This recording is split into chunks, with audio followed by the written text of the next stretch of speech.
বিভু দেখতে পাচ্ছে মেলায় ওই প্রান্তে তার বাবা হেঁটে চলে যাচ্ছে। বাবা বলে ডাকতে গিয়েও ডাকলো না সে। আজকাল বাবার স্মৃতিশক্তির লোপ পেয়েছে, মাঝে মাঝে কাউকে বিশেষ চিনতে পারে না। বিভু মানে বিভাস কলকাতার এক বেসরকারি ব্যাংকে কর্মরত। বাবাকে দেখার দায় এখন তার। মা মারা গেছে অনেকদিন আগেই, আর দাদারা সব গ্রামেই থাকে। কলকাতার চিকিৎসার সুবিধার জন্য বাবাকে নিজের কাছে রেখেছে সে। বাবা চলে যাচ্ছে আপন মনে, মাথা নিচু করে। কোনো দিকে খেয়াল নেই তার। বিভাস দৌড়ে যেতে গিয়েও নিজেকে আটকায়। হঠাৎ তার নাকের পাটা ফুলতে থাকে। না, যাক, চলে যাক, হারিয়ে যাক, কিছুতেই আটকাবে না সে। বুকের মধ্যে এক অব্যক্ত যন্ত্রণায় ছোটবেলার স্মৃতি ভেসে ওঠে তার। 4 ভাই মিলে বাবুর বাড়ি থেকে মায়ের আনা এক গামলা পান্তা নিয়ে বসেছে। নুন আর কাঁচা লঙ্কা, সর্ষের তেলের নামমাত্র ছোঁয়া পান্তায়। তাতে হাপুস হুপুস করে 4 জন মিলে মুহূর্তে গামলা শেষ। এবারে পান্তার আমানি খাওয়ার জন্য পেঁয়াজের খোল দিয়ে যার যতটুকু ওঠে মুখে চালান দিচ্ছিল তৃপ্তি ভরে।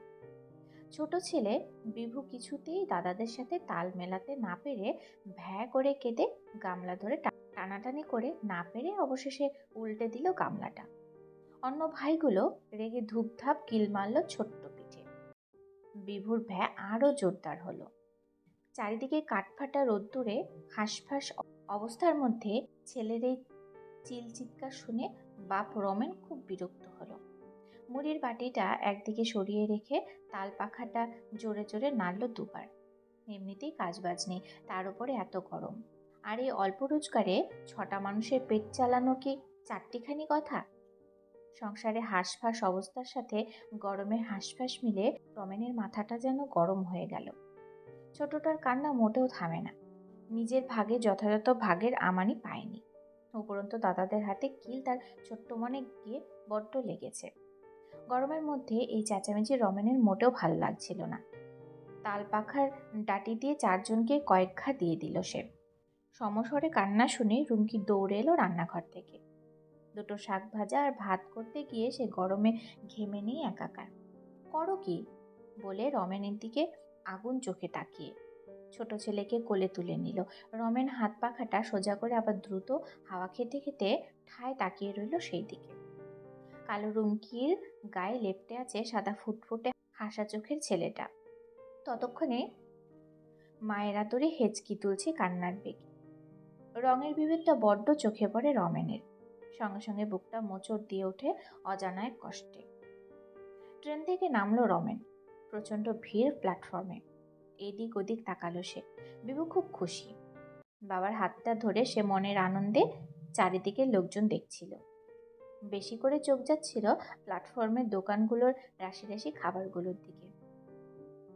আজ তার বাবাকে খুব ভালো লাগছিল। সকালে মার খাওয়ার পরে মায়ের আদরে সে ব্যথা ভুলেই গিয়েছিল। অভাবের সংসারে সারাদিন 4 ভাইয়ে অনেকবার চুলোচুলি যে হবেই, সেটা বিভু তার এই 6.5 বছর বয়সেও বুঝে গেছে। সে খিচুড়ি স্কুল থেকে ফিরতে বাবা এসে তাকে বলল, চ বাপ, আজ তোকে ঘুরিয়ে আনি। দাদারা তোরে আজ বড্ড মেরেছে, ওদের নেব না, শুধু তুই আর আমি, কেমন? শুনে বিভু আহ্লাদে আটখানা। বেশ হবে, বেশ জব্দ হবে ওরা। একগাল হেসে বলে, এক্ষুনি। রমেন ছেলের গাল টিপে বলে, এক্ষুনি যা, একটা ভালো জামা পরে আয়।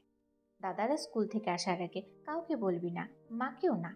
চুপি চুপি যাব আমরা, মা জানলে খুব রাগ করবে দাদাদের নিয়ে যাচ্ছি না বলে। বিভু জানে তার ভালো জামা কোথায় আছে। এর আগে সে কতবার পরেছে।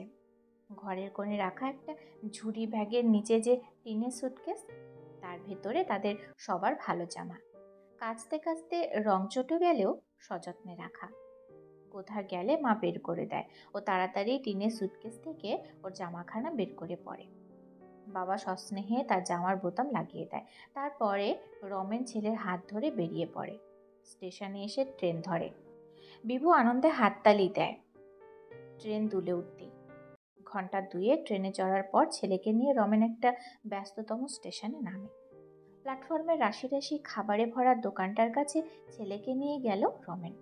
10 টাকা দিয়ে একটা কেক কিনে দিল, আর একটা জলের বোতল কিনে ছেলেকে নিয়ে বেঞ্চের ওপর বসলো। বলল, আয় খেয়ে নে। তারপর, কি প্রচণ্ড গরম পড়েছে আজ, চারিদিকে যেন গরমে হাঁসফাঁস করছে মানুষ। রমেনের জামার হাতা দিয়ে ঘাম মুছলো কপালে। বিভু কেকে কামড় দিয়ে তৃপ্তি ভরে তাকালো বাবার দিকে। বাবাকে আজ তার বড্ড অন্যরকম লাগছে। এত ভালো তাকে কখনো বাসেনি বাবা। বাড়ি ফিরে দাদাদের কাছে যখন সে গল্পগুলো করবে, তখন তাদের মুখগুলো কেমন হবে বুঝতে পেরে কেকের স্বাদটা যেন আরো দ্বিগুণ ভালো লাগলো তার। কিছুক্ষণের মধ্যে আবার একটা ট্রেন থামলো। শয়ে শয়ে লোক নামছে হুড়মুড় করে। বিভু হাঁ করে দেখছে জনস্রোতের ঢল। এ তার কাছে একদম নতুন। তারপর জল খেয়ে পাশে বসা বাবাকে জিজ্ঞেস করলো, এবারে আমরা কোথায় যাব বাবা? পাশে তাকিয়ে দেখলো বাবা কই। এদিক ওদিক চকিতে তাকিয়ে দেখলো সারা প্ল্যাটফর্ম জুড়ে অচেনা মানুষের সারি, কিন্তু তার বাবাকে দেখতে পাচ্ছে না। বুকটা ধড়াস করে উঠল তার। এমন সময় ট্রেনের হুইসিল। মনে হলো বাবার মতো কেউ ট্রেনের জানালায়। ছোট্ট বিভু দৌড়ে গেল ট্রেনের কাছে। ট্রেনে করেই এসেছিল, তাহলে ট্রেনে করেই নিশ্চয়ই ফিরতে হবে এই ভেবে। কিন্তু ভিড়ের ঠালায় উঠতে পারল না কিছুতেই। ট্রেনটা ভুসভাস করতে করতে ছেড়ে দিল। ছোট্ট বিভুর বুকে তখন হাঁপড়ের শব্দ, একটা অজানা ভয়। দৌড়োদৌড়ি করে বাবাকে খুঁজতে গিয়ে ধাক্কা লেগে অনেকবার আছাড় খেল সে। এখানে সেখানে ছড়ে গেল, কিন্তু ওই ব্যথা অনুভব করলো না। অবশেষে এক জায়গায় দাঁড়িয়ে সে ঠায় তাকিয়ে রইল ট্রেনটার দিকে। বাবা কি সত্যি ওই ট্রেনে? সে কি ঠিক দেখলো, নাকি চোখের ভুল? ছোট্ট ছেলেটার চোখ দিয়ে জল বেরিয়ে গেল। ট্রেনটা প্ল্যাটফর্ম ছাড়িয়ে যাচ্ছে তার হুইসেলের সাথে। বিভু জোরে চেঁচিয়ে ডাকা বাবা ডাকটা মিলিয়ে গেল যেন। ট্রেনে বসে গুম হয়ে থাকে রমেন। মনের মধ্যে হালকা কষ্টের সাথে একটা অদ্ভুত তৃপ্তি। তার বউ রুমকি ভাবে রমেন কিছুতেই বোঝে না। ঠিকই করেছে সে। বিগত কয়েক বছর ধরে মনের মধ্যে তার গভীর সন্দেহ হচ্ছিল। তার মদ খাওয়ার সঙ্গীর কথায় তার প্রথম সন্দেহ হয়। তার ঘরে এরকম ফর্সা হাসা চোখওয়ালা ছেলে জন্মালো কি করে, যে বাবুর বাড়ি কাজ করে? কিন্তু বিশ্বাস করতে মন চায় না তার। কার সাথে? বউকে আবার বড্ড ভালোবাসে, আর ভয়ও পায় সে। মুখ ফুটে কিছু বলতেও পারে না, শুধু ভেতরে ভেতরে ফোঁসে। তবে রুমকি নিজেই খুব খুশি হয়ে বলে তার দিদার বাপ নাকি এইরকম দেখতে ছিল। মায়ের মুখে শুনেছে সে অনেকবার। রমেন শোনে, হালকা হাসে, কিন্তু ভেতরে ভেতরে পুঞ্জীভূত হয় রাগ। আজ অবশেষে আপদ বিদেয় করেছে সে। বাড়ি ফিরতেই রুমকি ঝাঁপিয়ে পড়ল রমেনের কাছে। তার চোখের মনি বিভুকে কোথাও পাওয়া যাচ্ছে না। কি হলো, কোথায় গেল ছেলেটা? পাগলের মতো কাঁদতে থাকে রুমকি। আশেপাশে পুকুরে জাল ফেলা পর্যন্ত হলো, না, কোথাও নেই। ছেলেটা উধাও হয়ে গেল কোথায় নিমিষে। ট্রেনটা চলে গেল, প্ল্যাটফর্ম কিছুটা ফাঁকা। বিভু তারপরেও প্ল্যাটফর্মের এদিক থেকে ওদিক দৌড়াতে দৌড়াতে বাবা বাবা বলে ডাকলো কয়েকবার। চোখের জলের সাথে তার নাকের জল একাকার হয়ে গেল। মনে মনে ভাবলো, মায়ের কাছে কতবার হারিয়ে যাওয়ার গল্প শুনেছি, এটাকেই কি হারিয়ে যাওয়া বলে? সে কি সত্যি হারিয়ে গেছে? বাবা তাকে ইচ্ছে করে কি হারিয়ে দিল? নইলে এত ডাকছে তবুও বাবা কেন নেই কোথাও? মায়ের মুখটা মনে করে আবার ভ্যা করে কেঁদে ফেলল বিভু। কিছুক্ষণ পরে সে চুপচাপ এসে বসেছিল সেই বেঞ্চটায়। যদি বাবা আবার ফিরে এসে তাকে দেখতে না পায়? মনের মধ্যে সন্দেহ উকি দিলেও মানতে পারে না তার ছোট্ট সরল মন। বাবা নিশ্চয়ই ফিরে আসবে, এই ভরসায় সন্ধে পর্যন্ত বসে থাকে সে এক বেঞ্চে। গালে তখন তার শুকনো জলের দাগ, ক্রমাগত হেঁচকে উঠছে। আশেপাশের মানুষের কৌতূহলী দৃষ্টি বিভুর উপরে। বেশ কয়েকজন এসে তার সাথে কথা বলতে চায়। বিভু চুপ করে থাকে ভয়ে। সবাই ফিসফিসিয়ে বলে, আহারে ছেলেটা কি মিষ্টি, হারিয়ে গেছে গো। ওর বাবা মায়ের এখন কি যে হচ্ছে। ও ছেলে, নাম কি তোমার? বিভু ভিড় দেখে ভয় পেয়ে সিটিয়ে যায় বেঞ্চের এক কোণে। দিন তিনেক পরে রুমকির বাড়িতে পুলিশ এলো। যে খিচুড়ি স্কুলে পড়তো বিভু, তার নামটাই শুধু বলতে পেরেছিল সে পুলিশের কাছে। স্কুলের নাম আশেপাশের কোন কোন এলাকায় আছে খোঁজ শুরু করে পুলিশরা। অবশেষে খোঁজ পেয়ে বিভুকে নিয়ে এসেছিল পুলিশ। গ্রামে ঢুকতে বিভু আনন্দে চেঁচিয়ে ওঠে, মাঠে ওদের ছাগল চড়তে দেখে। বাড়ি ফিরতে রুমকি দৌড়ে আসে, লোকের বাড়ির মাজা বাসন ফেলে। ছেলেকে জড়িয়ে কাঁদতে থাকে অঝরে। রমেন ভয়ে কাটা হয়। ছোট্ট ছেলেটা কি সব বলে দিয়েছে পুলিশকে? কিভাবে ছেলেটা ওখানে গেল? কেউ জানতে পারলো না? ছোট্ট ছেলে এই প্রশ্নের উত্তর দিতে পারে না, শুধু ফ্যাল ফ্যাল করে তাকিয়ে দেখে মুখ নিচু করে নেয়। গ্রামে রটে যায় নিশ্চয়ই ছেলে ধরা এসেছে।